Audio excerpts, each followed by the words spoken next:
estas calificaciones. Decía que las clasificaciones se dan, les hablé de 4 categorías, sin embargo aquí vamos a poner 5 categorías. Esta diapositiva la saqué de una exposición de un inversionista que me pareció interesante copiarlas. Tengo aquí cómo se codifican los instrumentos de corto plazo, los bonos, las acciones, en general, acciones preferentes, acciones comunes y la clasificación de los fondos de inversión. Entonces, el Perú, ¿cómo les hago la pregunta? ¿El Perú cómo lo clasifican? O sea, han escuchado que tiene de triple B, ha ido bajando y ahora está ubicado en doble B negativo, ¿no es cierto? Y básicamente, ¿por qué? ¿Cuáles son los factores por los que ha bajado de categoría el Perú en las clasificaciones?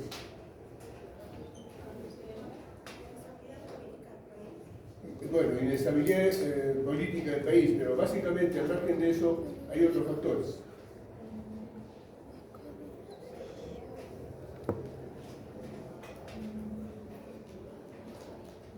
A ver, para de repente aterrizar un poco más, Perú estaría en una categoría cuarta que es menor, ¿no es cierto? ¿Qué significa el estar en esa cuarta categoría? Para comenzar, la categoría mejor. Vamos a ver algunos ejemplos, ¿ya? Porque les estoy preguntando de repente algo que no les he explicado. ¿Ya? Aquí está. Dice, calificación de riesgo de crédito a largo plazo. Lo que hacen las clasificadoras de riesgo es pedir los bonos soberanos del Perú. En base a los bonos soberanos del Perú, involucra todo lo que es el enfoque fundamentalista y da una calificación.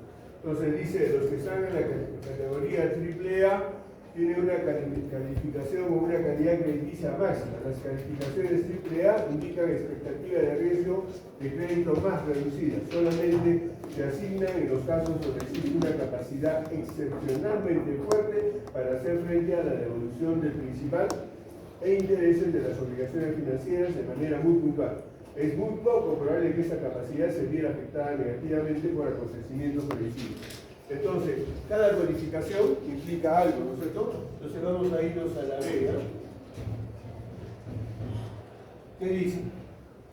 La B dice, indica una capacidad mínima para hacer frente al pago de las obligaciones financieras, además de una vulnerabilidad a cambios adversos en condiciones financieras económicas. Entonces, vamos a regresar a nuestra tablita.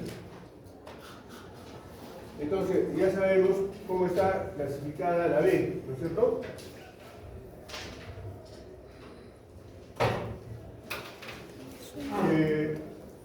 La mejor, buena, regular y la categoría 4 que es la menor.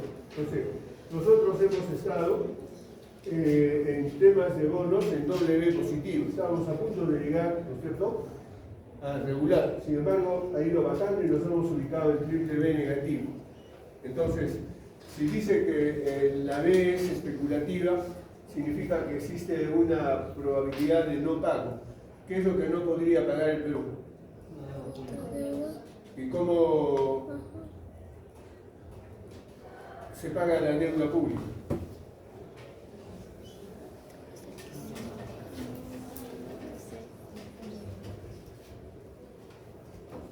¿Cómo se paga la deuda pública, como dice su compañero? ¿Cómo? Como porcentuales. Fíjate que es lo que está en la parte superior. Triple B negativo, doble B negativo, dice bonos. ¿Qué ha emitido el Perú de instrumentos financieros? ¿Qué tipo de bonos ha emitido? ¿A qué periodos? ¿Se acuerdan? No. Tiene una emisión a 30 años, tiene una emisión a 12 años, tiene otra emisión a 10 años y tiene emisiones a 3 años. Entonces, todo ese conjunto de bonos ha sido, ¿no es cierto?, calificados por JP Morgan, es decir, por otras clasificadoras internacionales, y se han ubicado en W, ¿no es cierto?, negativo. Entonces, un factor es el factor, vamos a decir, político. ¿Ya? Político. ¿Y por qué político?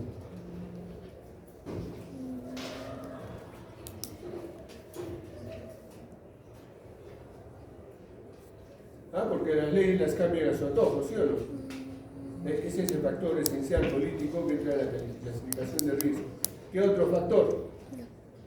¿Con qué paga los cupones a los inversionistas el Estado? ¿Con qué paga? ¿Cómo?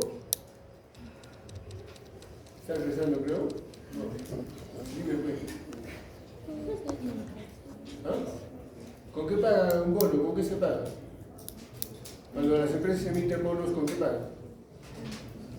Le toca pagar un cupón, ¿con qué pagan?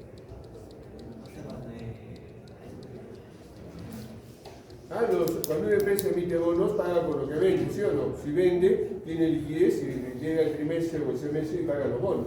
¿Y el Perú con qué paga los bonos, los cupones de los bonos? Con los impuestos, pues, con los impuestos. Si no hay impuestos, no paga. Y entonces, si hay déficit público, cada vez tiene más pérdida, hay una menor probabilidad de que pague los cupones, ¿sí o no? Entonces, eso va a influir en la calificación. ¿De acuerdo? El déficit público. ¿Qué otro factor más?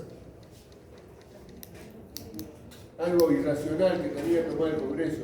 Esas capacitaciones tendrían que darle a todos los congresistas. ¿Cuál es lo otro irracional referente si digo que pagan con impuestos? ¿Qué es lo que ha ocurrido en los últimos 2 años?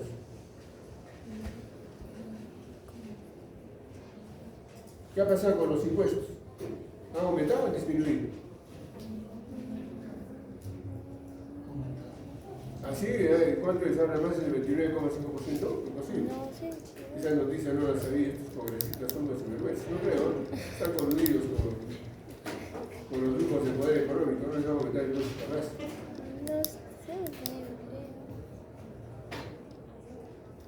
Han disminuido los impuestos. ¿A qué actividades han disminuido? No, la minería sigue pagando, o sea, la minería no las han tocado. Pero se han hecho una concesión con los mineros. A la minería lo que han hecho es que todo lo que sea reinversión están exceptuadas de pagar el impuesto a la renta. En otras palabras, si las utilidades las reinvierten y se comprueba, eso va, ¿no es cierto?, a favor de pagar impuestos a futuro cuando produzca más. Pero como no hay inversiones en el Perú, eso no está afectando, ¿no es cierto? Todos esperan que Tía María recién se reactive, que ya vengo, que se reactive. ¿A qué actividades han disminuido impuestos? Comercio. Comercio. ¿Qué más? ¿Qué actividad de comercio exactamente? Las importaciones. ¿Cómo? Importaciones. ¿Cómo que comercio e importaciones? Las importaciones no pagan impuestos. ¿O sí pagan? Aranceles, ¿no? Pagan aranceles. Pero eso, como les digo, eso no ha sido el efecto. Había otro. ¿Qué ha pasado con el sector agrario? ¿Cuánto es el impuesto ahora? Ha bajado al 8%, igual el impuesto general de las ventas ha bajado al 9%. Todo lo que son actividades comerciales, actividades entre comillas para dinamizar la actividad turística, la actividad comercial ha bajado el IGB al 9% y el impuesto de la renta ha bajado al 8%. Eso, o sea, ¿cuál es el mensaje para que las clasificadoras hayan tomado eso como un factor para bajar la clasificación? El Perú ha crecido su economía informal al 68%, después de la pandemia hacia adelante, ¿no es cierto? Entonces, ¿dónde hay una actividad informal? ¿Acaso no hay la actividad comercial? Las agencias de viaje que dicen los turismos, la actividad turística ha bajado el IGB y ha bajado el impuesto de la renta. ¿Acaso la actividad turística no es una actividad informal? ¿Cuánto declaran de la actividad informal? ¿Y sobre eso voy a bajar más impuestos? ¿No? Entonces, todos esos factores en diferentes actividades que en teoría deberían mantenerse al menos el impuesto a la renta y el impuesto general a las ventas, han disminuido. Entonces, por impuestos también es un factor negativo y por eso, como digo, los cupones se pagan con los ingresos que pueda generar, ¿no es cierto?, el Estado. Entonces, déficit público, menos ingresos tributarios, ¿no? Inestabilidad política, entonces se van juntando cada vez más factores para que baje la calificación, ¿no es cierto?, del país. ¿Qué otro factor influye para que baje la clasificación del país? La inversión. La inversión, la inversión está disminuyendo, no hay inversiones directas en el Perú, sino dígame qué actividad importante se ve ahorita. Que por supuesto está tomada en cuenta en la clasificación, pero aparentemente las sociedades clasificadoras no le han dado mucha importancia. ¿Cuál es? El puerto de Chancay, bueno, es una inversión importante, ¿sí o no? Pero todavía hay algo que no han resuelto. ¿Cuál es lo que no han resuelto? Por eso es que no se ha tomado en cuenta en la clasificación de riesgo país. ¿Qué es lo que no se ha resuelto?